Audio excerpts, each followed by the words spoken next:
Bom dia, Radiodiálise! Sejam bem-vindos ao podcast do Nefropapers, o podcast que filtra as últimas novidades e pesquisas do mundo da nefrologia, trazendo até vocês uma análise resumida e sem enrolação das principais patologias que vocês podem ter dúvida. E hoje eu, Lucas Luz, vou falar um pouco de NIA. A gente tem um podcast aí antigo de NIA, mas sempre vale a pena voltar nesse tema. Então, quais são as principais causas de nefrite intersticial aguda? Como a NIA se manifesta e o que fazer com os inibidores dos checkpoints? São algumas das perguntas que nós vamos tentar abordar hoje aqui sobre a nefrite intersticial aguda. Então, eu vou contar uma historinha para vocês, para ver se vocês encontram aí alguma familiaridade. Quer dizer que o nosso residente Nefropapers estava de folga no domingo, fez plantão no sábado, e quando chegou em casa, notou que tinha esquecido a chave de casa. E havia muito tempo que ele não voltava para casa. Como resultado, ele teve que voltar ao hospital para pegar a chave. E no elevador, disfarçado de boné e moletom, ele escuta dois residentes da clínica conversando. O Luiz Henrique e o Joãozinho. Então o Luiz Henrique diz o seguinte: tinha esse paciente de 65 anos, hipertenso, que chegou para a gente com uma história de febre e uma leve fadiga. Nada fora do comum, né? Só que, uma semana atrás, ele tinha sido tratado com antibiótico por uma sinusite. E adivinha só, o antibiótico em questão era a velha conhecida amoxicilina. Então o Joãozinho responde: tá, a famosa, né? Tá, e o que aconteceu então? Aí o Luiz Henrique completa: então, os sintomas começaram a ficar mais esquisitos, cara. O exame de urina mostrou uma leucocitúria e a creatinina começou a subir. E é claro que a gente começou a pensar: isso aí tá com a cara de uma nefrite intersticial aguda. Aí, bingo, o quadro fechou, e quando ele desenvolveu ali uma erupção cutânea leve, foi aí que a luzinha acendeu para nós. Olha só, deve ter sido reação ao antibiótico. Aí o Joãozinho, curioso, resolve perguntar: e como é que vocês conduziram o caso? E o Luiz responde, orgulhoso, né? Primeiro a gente suspendeu o antibiótico suspeito, imediatamente. E depois nós começamos um tratamento com corticoide, já que ele tinha sinais mais graves de envolvimento renal. Finalmente, a função renal começou a melhorar nos dias seguintes e o paciente se recuperou bem. Que maravilha, né, pessoal? Bom, se fosse assim, tá? A nefrite intersticial aguda é um dos grandes coringas utilizado pelos residentes e nefrologistas ao serem indagados sobre possíveis causas de injúria renal aguda de paciente internado. E isso tem uma justificativa, porque apesar de ser uma causa incomum de IRA, menor que 5%, pode se apresentar em qualquer idade, independente de comorbidade quase, com ou sem alterações urinárias. Quer dizer que 10 a 20% pode ter até a urina normal, e muitas vezes sem outras manifestações clínicas. E pode também ser secundária a diversas etiologias, incluindo qualquer quase medicação. Apesar disso, existem alguns dados na história que podem aumentar, vamos dizer assim, a chance do chute ser mais certeiro. Uma delas, é claro, que é a ausência de causas mais comuns, como pré-renal, sepse, própria nefrotoxicidade por drogas específicas e a não melhora da função renal 7 a 14 dias após a retirada do insulto. Em injúrias renais agudas biopsiada, NIA acaba representando mais de 20% das causas. Tá? Uma urina alterada, o EQU, EAS, em 80 a 90% dos pacientes. Geralmente a gente não vai ter uma proteinúria maior que 1 grama. Pode ter a presença de eosinofilia, bem variável. Se fala em 20%, até 40% dos casos, eu acho até demais. Início de anti-inflamatório é uma possibilidade que ajuda a chance de isquemia, assim como inibidores de bomba de próton ou antibióticos nas últimas semanas, como é o nosso caso. Apesar de poder ser mesmo meses após o início de medicações. Geralmente isso acontece no início. Então, passando para as causas, né? Obviamente eu vou ter que conversar com você sobre algumas das principais causas para a gente se organizar como pesquisar. Né? Falamos então das drogas, né? E aí as principais drogas vão ser os AINES, omeprazol, beta-lactâmico, sulfas, vancomicina, rifampicina, os famosos inibidores de checkpoint e alopurinol. Depois nós temos doenças mesmo, né? O lúpus pode ter NIA associado, o Sjögren pode ter NIA associado, inclusive pode ter NIA e uveíte, doenças associadas ao IgG4, doenças linfoproliferativas, sarcoidoses e algumas infecções. Em relação ao pielonefrite, é um pouco discutível considerar NIA, porque tem uma diferença no próprio infiltrado, né, que às vezes ele é linfomononuclear. A TB pode cursar com NIA na biópsia, e HIV, CMV e Epstein-Barr também. Então, em relação ao exame de urina, eu posso ter hematúria em até 70% dos pacientes. Quer dizer que eu posso ter uma hematúria, geralmente de forma microscópica, e eu posso também ter a presença de cilindros, embora raros. Em relação a leucócitos e eosinófilos, os leucócitos eles são encontrados em 50% a 75% dos casos, essa presença é notável, principalmente em pacientes que fazem uso de beta-lactâmicos, outros antibióticos ou mesmo os inibidores de checkpoint. A eosinofilúria, muito famosa, está presente em menos de 40% dos pacientes, em proporções semelhantes às outras causas, como a própria necrose tubular aguda. Então, vale ressaltar que não é recomendado o uso de métodos que busquem identificar a eosinofilúria, mesmo quando os seus cutoffs são maiores, como, por exemplo, quando os eosinófilos correspondem a mais de 5% dos leucócitos.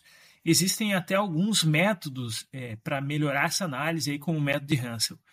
Em relação à proteinúria, em geral, ela é menor que 1 grama em 24 horas, mas às vezes eu posso ter algum grau de proteinúria em algumas séries aí, isso está descrito em até 50% dos casos. Beleza, Lucas. Em relação às manifestações clínicas, bom, a clínica, infelizmente, a clínica típica da NIA, raramente encontrada, tá? Tem alguns trabalhos mostrando a presença daquela tríade clássica, o febre, rash e eosinofilia. Parece que isso é menor que 10% dos casos, e rash e febre isolado em menos de 30% dos casos. Então, as manifestações sistêmicas são mais comuns também em casos provocados por beta-lactâmicos, e são extremamente raros em casos que são atribuídos a inibidores de bomba de prótons ou mesmo anti-inflamatórios. Os inibidores do checkpoint comumente se apresentam com outras manifestações autoimunes, como hipofisite, tiroidite e hepatite. Em relação à nossa creatinina, usualmente esse aumento não é súbito, tá? Quer dizer, a maioria dos pacientes acabam apresentando critério para injúria renal aguda propriamente dita. É claro, né? O aumento de acima de 50% em relação ao basal costuma ocorrer em período maior de 7 dias, tá? Caracterizando, então, o que a gente chama de doença renal aguda, ou seja, depois de 7 dias, ao invés de botar o hashtag injúria renal aguda, tu já pode botar hashtag doença renal aguda. Quer dizer, a velocidade do aumento serve de contraponto a outras etiologias, como pré-renal e pós-renal. Quer dizer, iridacepse, injúria tubular aguda, ou mesmo causa isquêmica, que costumam apresentar um aumento mais rápido. Quer dizer que é aquela creatinina que vai aumentando, né? 1, 2, 4, 6. Já a oligúria, ela ocorre em cerca de metade dos casos. E aí é claro que nós falamos de casos mais avançados. O diagnóstico da NIA acaba sendo confirmado, é claro, pela biópsia renal, onde a presença de infiltrado intersticial linfomononuclear, isso com ou sem eosinófilos, confirma o nosso diagnóstico. Especialmente quando tem a presença de tubulite, que é a invasão de linfócitos ali nas células tubulares. Edema, fibrose e atrofia túbulo-intersticial podem estar presentes, sendo o primeiro usualmente em fases mais agudas, e os dois últimos após semanas aí do insulto. Tem alguns casos que não é possível realizar biópsia, é claro, quando o paciente está plaquetopênico, paciente obeso mórbido, rins muito pequenos, coagulopatia, hipertensão não controlada, etc. E aí eu posso pensar em fazer uma cintilografia com galho 67. Pode ser útil, tá? Com uma acurácia considerada moderada, isso é bastante interessante, né? Apesar do estudo que avaliou seu uso não ter biópsia em todos os casos incluídos aí, mas já é alguma coisa. Beleza, Lucas. E a gente tem outros marcadores Dureza, pessoal, mas vamos lá. Tem alguns, eu diria, potenciais marcadores. Então, a gente tem um estudo com TNF-alfa e com interleucina 9. Quando a interleucina 9 urinária é inferior a 0,41, isso praticamente descarta a presença de NIA. Tá? Então, quer dizer, se você tiver uma interleucina 9 no seu serviço, você pode tentar usar. Tá? Quando a interleucina 9, a título de curiosidade, então, urinária for maior que 2,55, isso representaria uma acurácia superior a 80% aí, olha que legal, para o diagnóstico de NIA. Claro, estudos pequenos, né, pessoal? Outro marcador bacana é a relação entre a RBP, que é uma proteína tubular aí, e a creatinina urinária. Quando essa relação é alta, ou seja, quando o meu RBP dividido pela creatinina for alto, isso também sugere a presença de NIA. Né? Claro, marcador de injúria tubular. Bom, pessoal, tratamento. Beleza, Lucas. Grande ciência, mas o que eu preciso e como é que eu trato isso? Será que o pessoal da clínica médica fez direitinho? Vamos lá, pessoal. O tratamento vai ser baseado em 2 pilares. Então, é claro, tratar a etiologia, e aí eu estou falando em retirar a droga suspeita em geral e a imunossupressão. Infelizmente, a prática é mais difícil que a teoria, já que a maioria dos pacientes sofre de polifarmácia, internados, eles costumam ter muitos itens recentes na prescrição. E, além disso, mesmo que se defina a causa, alguns casos de infecções multiresistentes ou mesmo neoplasias metastáticas aí, eles nos impedem de tirar o remédio, tirar o antibiótico, tirar, seja a imunoterapia aí para o câncer. Isso são decisões realmente complexas, o velho e bom caso a caso.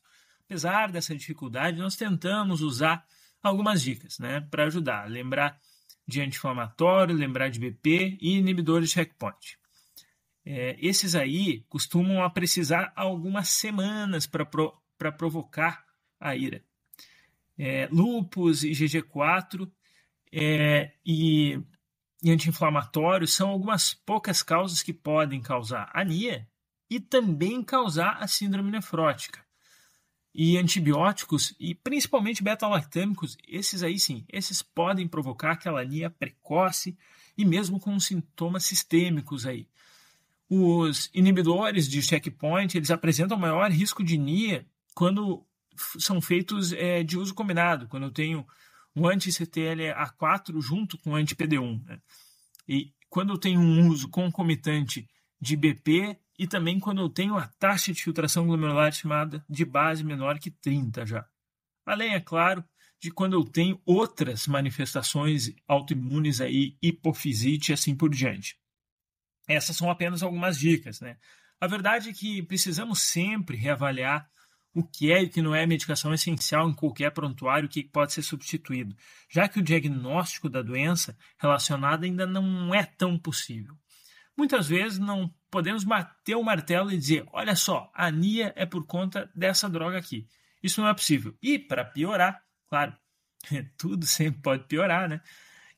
Mesmo em casos que se retira a droga suspeita, muitas vezes é necessário complementar o tratamento com o corticoide. Em geral, se espera aí 3 a 5 dias, mas em casos graves, com necessidade de diálise, a gente pode iniciar mesmo o tratamento concomitante. Infelizmente, ainda carecem estudos bons mesmos, assim, com boa metodologia sobre corticoide na anemia. Sendo a maioria, inclusive, retrospectivo, mas os dados até então publicados concordam em alguns pontos. Né? Quanto mais precoce o início do tratamento, melhor provavelmente vai ser o diagnóstico. Então, na suspeita, a biópsia ela não deve ser atrasada, caso haja possibilidade de fazê-la. Né? De preferência, iniciar em até 2 semanas do início da piora da função renal. Se acima de 4 semanas, a resposta tende a ser baixa ou até nula. Assim como se eu tiver uma fibrose maior que 50% do interstício na biópsia renal. A dose recomendada é de 0,8 a 1 mg por quilo, com tendência aí de doses menores, especialmente, é claro, em idosos e diabéticos. Lembra de usar o peso ideal. tinha algumas recomendações, até com pulso, mini pulso, né, 250 miligramas de metil uma vez por dia, que poderiam ser feitos em casos mais graves, apesar de pouca evidência aí de benefício. O tempo total do corticoide máximo recomendado é 6 a 8 semanas. Bom, pessoal, a recidiva da doença depende da droga. Só para saber, tem um estudo em andamento, que é o PRAISE Trial, que é um estudo randomizado, 60 mg de PRED e desmame em 8 semanas, que está em andamento e está sendo bastante aguardado por ser aí o primeiro randomizado com NIA. Micofenolato acaba virando uma segunda linha possível de tratamento, especialmente se resistente a corticoide. E as séries de casos, elas não servem assim ainda como evidência para bater o martelo. Mas é isso que a gente tem, né? Em relação aos inibidores de checkpoint, para esse caso específico, a gente tem um protocolo. Os oncologistas, que são organizadíssimos, né, pessoal? Eles têm um protocolo da a Sociedade Americana de Oncologia Clínica, então, para ida por inibidores de checkpoints. Quando a gente tem uma creatinina acima de 2 vezes o basal, a gente suspenderia o uso e aguardaria uma melhora até nova exposição ao inibidor do checkpoint. Quando a gente tem 2 a 3 vezes uma creatinina basal, suspenderia o uso, chama o nefrologista e prede 0,5 a 1 mg por quilo por uma semana. Se não melhorar, passa para 1 a 2 mg por quilo e desmame em ao menos 4 semanas. Lucas, melhorou. Então, a conduta é avaliar o início da medicação em casos selecionados. Agora, se a creatinina for maior que 3 vezes a basal, ou tiver diálise ou risco de morte, aí a gente suspende o uso em definitivo, se chama o nefrologista e prede 1 a 2 mg por quilo e desmame em mínimo de 4 semanas. Né? Eles falam até para considerar ciclofosfamida, ciclosporina ou micofenolato, se não tiver uma melhora em 2 a 5 dias. Bom, quem gosta de onco, pessoal, sabe que essa classe mudou de fato a história de muitas doenças e, pensando nisso, é recomendada a coleta de creatinina antes de toda a administração dos inibidores de checkpoint.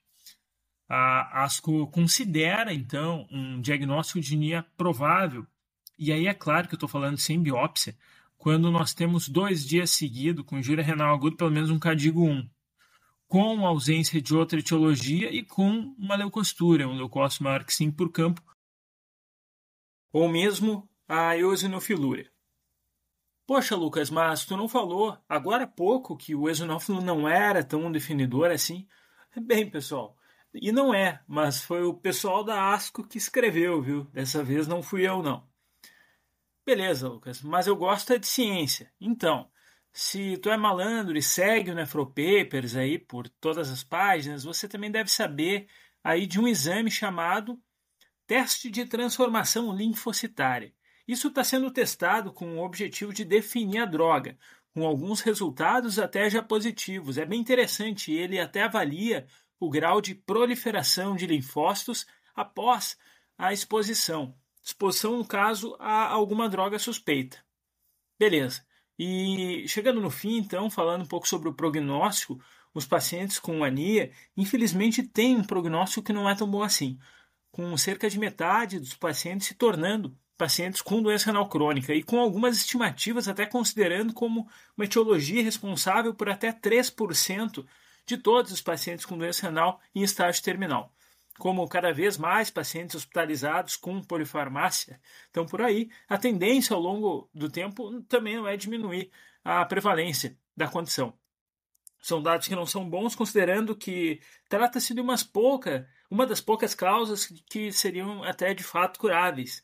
Então, o problema grande atual é a demora do diagnóstico mesmo, seja por medo ou inércia, incapacidade de realizar a biópsia renal no contexto da injúria renal aguda, seja por demora em sair o resultado, seja por falha numa interpretação homogênea entre os patologistas.